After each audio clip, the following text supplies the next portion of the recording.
இன்றைக்கு பொது காலத்தின் 20ஆம் வாரம் ஆகஸ்ட் மாதம் சனிக்கிழமை 23ஆம் தேதி. இன்று புனித லீமா நகர் புனித ரோஸ் கன்னி அவர்களுடைய பெருவிழா. இன்றைக்கு தேவன் நமக்கு தரும் ஜீவநீரூற்றான இறை வார்த்தைகள் திருப்பாடல் 128. இறை வார்த்தைகள் 1, 2, 3, 4, 5. நாம் அனைவரும் பாட வேண்டிய பதிலுரை பாடல். ஆண்டவர்க்கு அஞ்சி நடப்பவர் ஆசி பெற்றவராயிருப்பார். ஆண்டவர்க்கு அஞ்சி நடப்பவர் ஆசி பெற்றவராயிருப்பார்.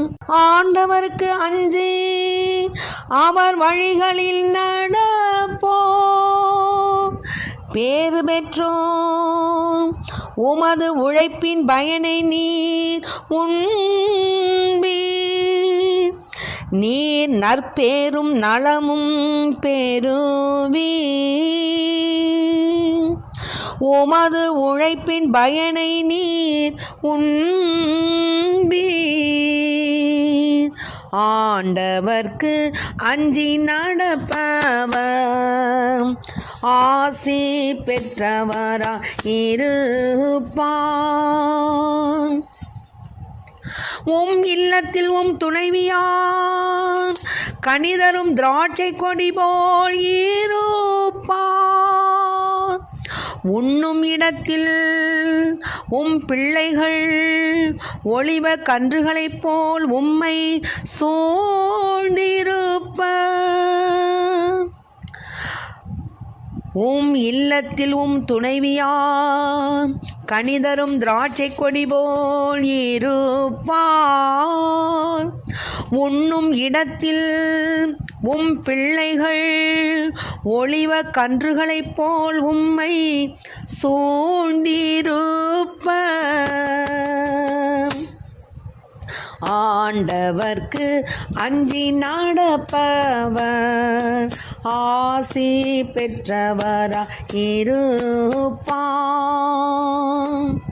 ஆண்டவர்க்கு அஞ்சி நடக்கும் ஆடவர் இத்தகைய ஆசி பெற்றவராயிருப்பார்.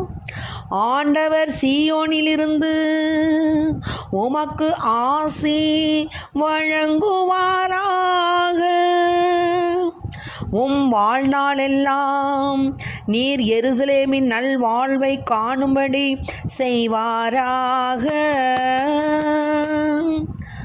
ஆண்டவர் சீயோனிலிருந்து உமக்கு ஆசி வழங்குவாராக. ஆண்டவர்க்கு அஞ்சி நடப்பவர் ஆசி பெற்றவராயிருப்பார். நீர் பிள்ளைகளின் பிள்ளைகளை காண்பீராக. இஸ்ரேலுக்கு நலம் உண்டாவதாக. வாழ்நாளெல்லாம் நீர் எருசலேமின் நல்வாழ்வை காணும்படி செய்வாராக. நீர் பிள்ளைகளின் பிள்ளைகளை காண்பீராக. ஆண்டவர்க்கு அஞ்சி நடப்பவர் ஆசி பெற்றவராயிருப்பார். ஆண்டவர்க்கு அஞ்சி நடப்பவர் ஆசி பெற்றவராயிருப்பார். இன்றைக்கு நம் தேவன் தரும் ஜீவநீர் ஊற்றான இறை வார்த்தைகளை கேட்டோம். அருமையான பாடல்பா. திருப்பாடல்ல 128. நாம் ஒரு மனிதன் என்னென்ன நினைக்கிறான், அவன் எப்படியெல்லாம் வாழணும்னு நினைக்கிறான் அப்படிங்கிறத அப்படியே ஒரு கண்ணாடி போல் எடுத்து காண்பிப்பது தான் இந்த 128வது திருப்பாடல். ஒரு மனுஷனுக்கு என்னப்பா வேணும்? நல்ல குடும்பம், நல்ல மனைவி, நல்ல குழந்தைகள், நல்ல ஒரு ஆசீர்வாதமான சூழ்நிலை, அவ்வளோதான், முடிஞ்சிச்சு. அவன் ஆசீர் பெற்றவனாக இருப்பான். இத்தகைய ஆசீர் பெற்றவன் எப்படி இருந்தால் இந்த வாழ்க்கையெல்லாம் கிடைக்கும்? இங்கே தான் நம்ம கவனிக்கணும்.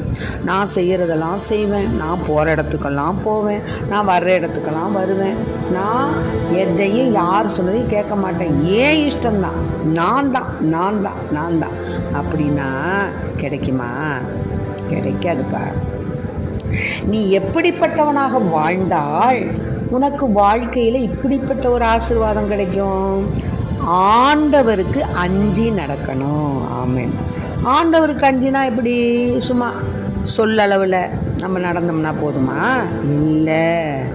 உன் நெஞ்சம் அப்படியே நெஞ்சத்தில் உன் ஆண்டவரை நினைத்து உன் வாயளவில் உதட்டளவில் நீ பாடாது புகழாது, உன் நெஞ்சத்தின் உள்ளிருக்கும் கூடிய அந்த பாசம், ஆண்டவர் மீது நீ வைத்திருக்கிற நம்பிக்கை, ஆண்டவருடைய சட்ட திட்டங்களை உணர்கின்ற அந்த ஒரு முயற்சி, இதெல்லாம் சேர்ந்து தான் உனக்கு என்ன தரும்? ஆசீர்வாதமான சூழ்நிலையை தரும். அதனால தான் ஆண்டவருக்கு அஞ்சி நடப்பவர் ஆசி பெற்றவராக இருப்பார். எப்படி யோபு அப்படியே செல்வந்தனாக வாழ்ந்தான். மேற்படியான் சொன்னான், ஏப்பா என் பிள்ளைய பார்த்தியா? ஆண்டவர் சொல்கிறாரு, என் பிள்ளைய பார்த்தியா எப்படி என்னை புகழ்ந்துட்டுருக்கான் பார்த்தியா? ஆமாம், நீங்கள் எல்லாம் கொடுப்பீங்க, அப்புறம் உங்களை புகழாமல் இருப்பானா? கொஞ்சம் நான் டச் பண்ணுறேன், எனக்கு உத்தரவு கொடுங்க. அப்படியா? ஓகே. ஆனால் உயிருக்கு மட்டும் நீ டச் பண்ண முடியாது. ஓகே. போகிறான், அவருடைய செல்வத்தெல்லாம் குலைக்கிறான். குலைச்சதும் இல்லாமல் அவருக்கு என்ன பண்ணுறான்? ஒரு எரி அக்கி புண்ணு. அப்படியா? அக்கி புண்ணுனாலே நம்மளால் தாங்க முடியாது, அது எரிஞ்சுக்கிட்டே இருந்தால் எப்படி இருக்கும்? அப்படிப்பட்ட புண்ணை அவருடைய உடம்புல வரவழைச்சிட்டான். ஆனாலும் அவன் மனைவி சொல்கிறா, எப்பா இந்த மாதிரி கஷ்டம் வந்துருச்சே, நீ ஆண்டவர்கிட்ட கேள, எப்பா நீ எனக்கு இப்படி செஞ்ச அப்படின்னு முணுமுணுத்து சொல்ல அப்படிங்க. ஆனால் நான் சொல்ல மாட்டேன். எனக்கு கொடுத்தாரு, எடுத்துக்கிட்டாரு, மீண்டும் கொடுப்பார். ஆமென். இந்த வார்த்தை தான், இந்த இந்த இந்த ஒரு நம்பிக்கை தான் நமக்கு இருக்கணும். ஆண்டவர் கொடுத்தார், எடுத்துக்கிட்டார், மீண்டும் கொடுப்பார். ஆக இப்படிப்பட்ட ஒரு ஆசீர்வாதமான ஒரு சூழ்நிலை யாருக்கு கிடைக்கும்?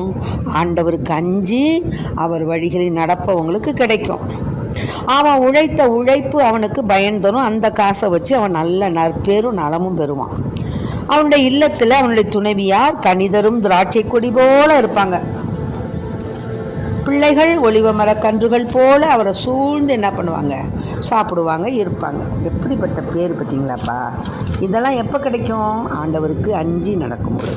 ஆக அப்படி அஞ்சி வாழ்ந்தா என்ன? பார்ப்போமே. இது வரைக்கும் வாழனாலும் இனிமேலாவது ஆண்டவருக்கு அஞ்சி, அதாவது தெய்வ பயமே ஞானத்தின் தொடக்கம். அதனால் ஆண்டவருக்கு அஞ்சி ஆசி பெற்ற ஆண்டவருக்கு தான் இத்தகைய ஆசீர்வாதம் கிடைக்குமா. ஆக நாம் சீயோனிலிருந்து உனக்கு ஆசி வழங்குவார், உன் வாழ்நாளெல்லாம் நீர் எருசலேமில் நல்வாழ்வை காணும்படி செய்வார், உன் பிள்ளைகளின் பிள்ளைகளை நீர் காண்பார், இஸ்ரேலுக்கு நலம் உண்டாவதாக. ஆமென். ஆக அருமையான வாசகம்பா திருப்பாடல் 128. ஆகவே அன்பு பிள்ளைகளை, நம்முடைய வாழ்க்கையில் எவ்வளவோ இடர்பாடுகள் வரலாம், எவ்வளவோ இன்னல்கள் வரலாம். ஆனாலும் அவற்றையெல்லாம் நம்ம தாண்டி ஆண்டவரிடத்தில் பிரமாணிக்கமுள்ள பிள்ளைகளாக வாழும் பொழுது தேவன் நமக்கு பல பல பல பல ஆசீர்வாதங்களை தருவார். அதனால் நம்ம என்ன செய்யணும்? இது வரைக்கும் நம்ம எப்படி இருந்தாலும் பரவாயில்ல, இனிமேல் நாம் தேவனுக்கு ஏற்புடைய பிள்ளைகளாக தேவனுக்கு அஞ்சி எப்படியும் வாழலாம், இப்படியும் வாழலாம் இல்லாமல் இப்படித்தான் வாழணும் அப்படின்ற ஒரு உயர்ந்த நோக்கத்தை கொண்டு நாம் இறைவனுக்கு பிரியமுள்ள பிள்ளைகளாக வாழ முயற்சிப்போம்.